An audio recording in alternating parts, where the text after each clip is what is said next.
E3, how many E3s was this for you, Destin? 6 or 7. 6. Wow. Marty? It was just my third. Third. And what was your game of the show?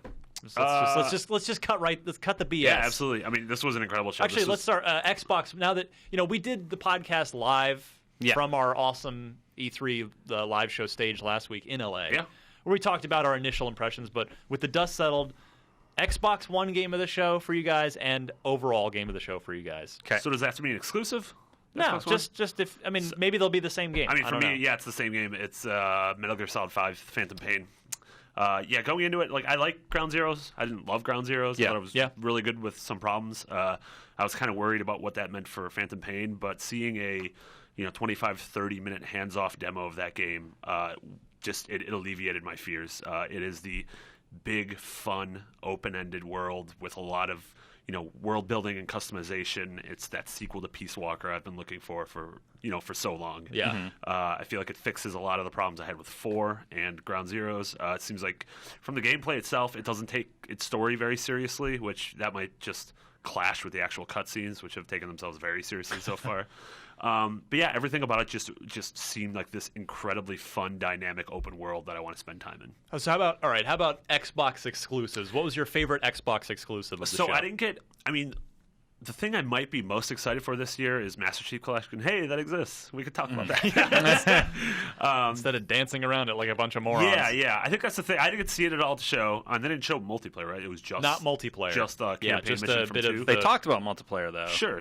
Yeah. It's going to run same engine and everything. Yeah, we covered all that last week. But dedicated servers. From what I got my hands on, I loved Ori in the Blind Forest. That was that indie game that got debuted at the Microsoft press conference. It's this great, just gorgeous kind of fantasy Metroidvania that has the actual sense of control feels like Super Meat Boy, but it has that Metroidvania progression system. Right. That seems amazing. I'm really excited for that. I mean, Xbox. One of the things I really liked, which is what I wanted from Microsoft beforehand, was yes, they focused on the games, but they also showed hey, we can do indie games again. We didn't forget about that. And so I feel like they definitely gave Sony a run for their money in terms of their lineup. Destin, how about you? Favorite Xbox exclusive, and then your overall game of the show. These are personal picks. The IGN, the full and proper IGN awards will be going up probably late Thursday or maybe Friday. So yeah. After the show comes out. So Xbox exclusive, Crackdown. Whoa! Because you reminded me about how cars level up and then you get them and they change. Transform. I forgot about that. And the thing that really sold me was that we found that tech demo from Maker. Some Microsoft tech event. Yeah. Build was it? Build. That's what it was. Yes. That just kind of gave me an idea of the potential that this game has on next-gen hardware with the power of the cloud. Yeah. If you didn't see that video, it pretty much showcased we were going to destroy this building using normal hardware, and the building, it's gorgeous looking as the building's destroyed, but just the frame rate chugs. It drops to like now 4. using the power of the cloud. That still kind of seems corporate-y and kind of silly to me, but I mean, just that tech. If that tech's in the game, if what we saw in the trailer of being able to destroy just entire cities and just completely demolish them, if a city can be this massive next gen playground for me and 3 of my buds to play, I'm completely sold. Strong call, agent. Make it like one with adds of destructibility, like we saw in that demo. Yeah, I'm sold. It won't need a Halo 6 beta to sell it this time. Oh, I forgot about that. Yeah. Overall, man, I'm torn between 2. Love Siege. Rainbow Six. Yeah, Rainbow Six Siege. I thought there was a game called Love Siege. That's a different game. Come Breach Love. That'll be a TGS. Yeah, Love Siege.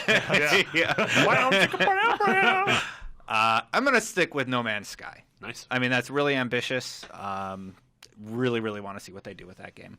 I did actually, behind closed doors, get to see him pick up a controller and play it, fly from one planet to another, and it works. And he showed us the tech behind it. And the cool thing is they made these monsters, and then they kept hitting randomize, and you got different types of 4-legged monsters, but they all look different colors. And they have this whole procedural generated works. Yeah, they have this whole language, they call it, about how it doesn't create some gross mutation or really weird thing. It creates what it should. Yeah. And for the atmosphere and planet, it's very ambitious. Yeah. I like what he said, too, is that everything we've seen so far is sort of the outer rims of the universe. And so it's relatively tame and things that we can sort of associate, like, oh, this planet looks like a swamp, and that kind of looks like a dinosaur.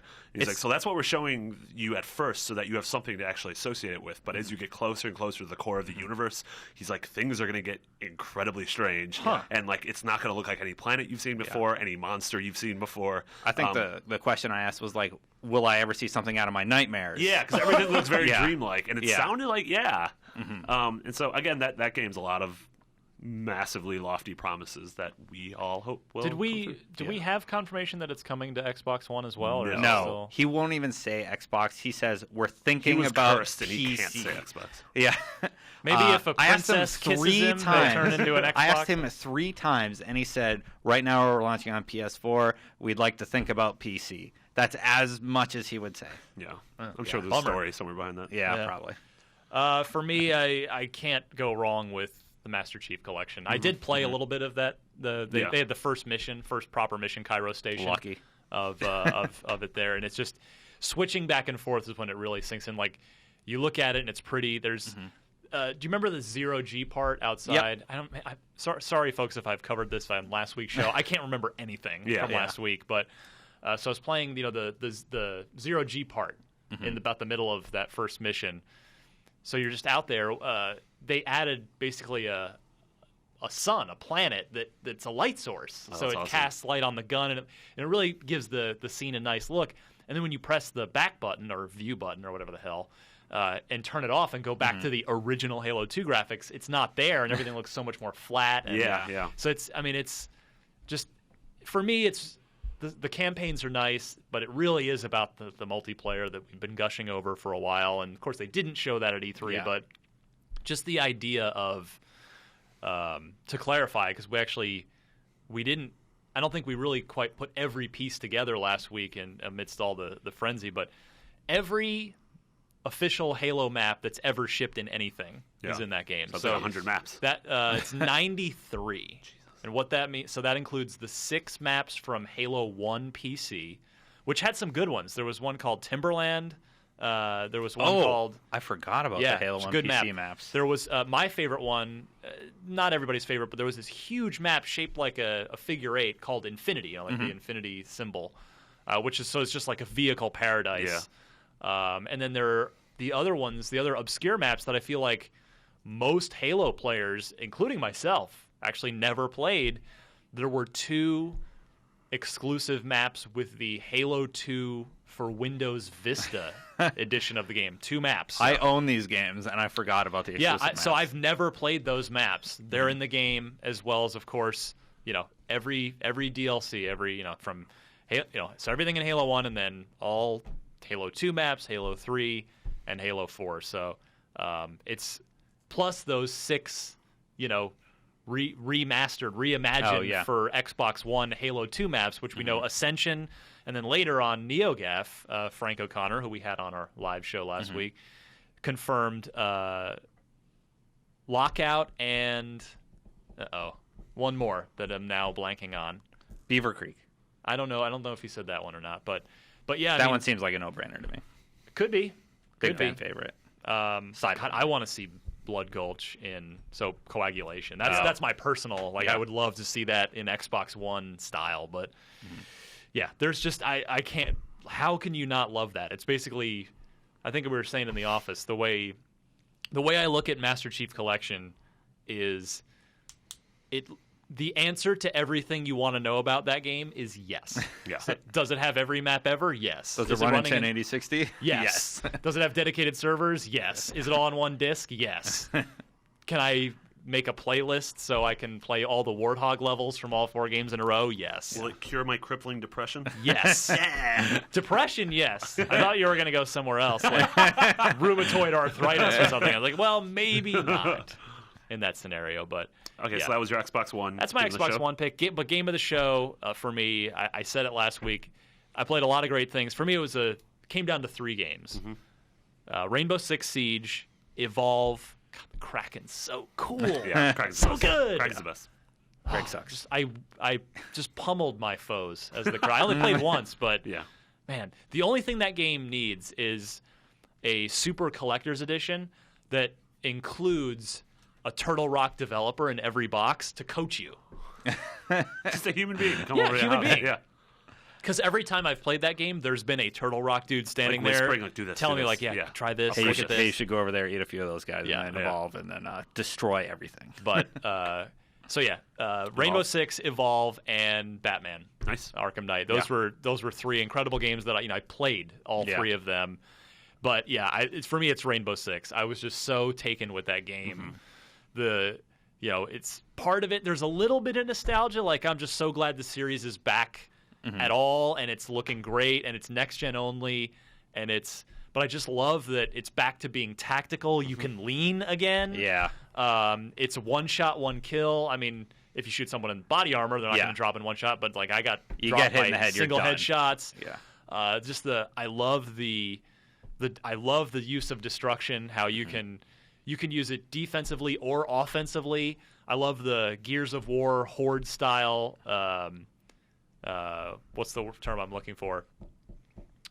Hordes. Like fortification. There we go. The way you set up. Putting up the walls. Yeah, when you play as the enemies and you're defending, you barricade the doors, the windows, you lay down barbed wire. It's just like that game's so intense. Yeah. And the rounds are quick.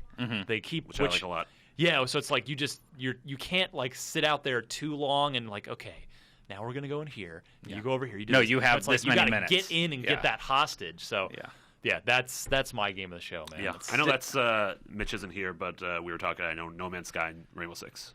Yeah, are his two. Those are the two I struggled with when voting for your game of the show. And they're both great. Yeah, it was a really for the past few years, this has been the best year.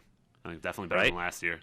For sure. Last year was exciting because of the new consoles, but hardware or software wise wasn't that great. Yeah.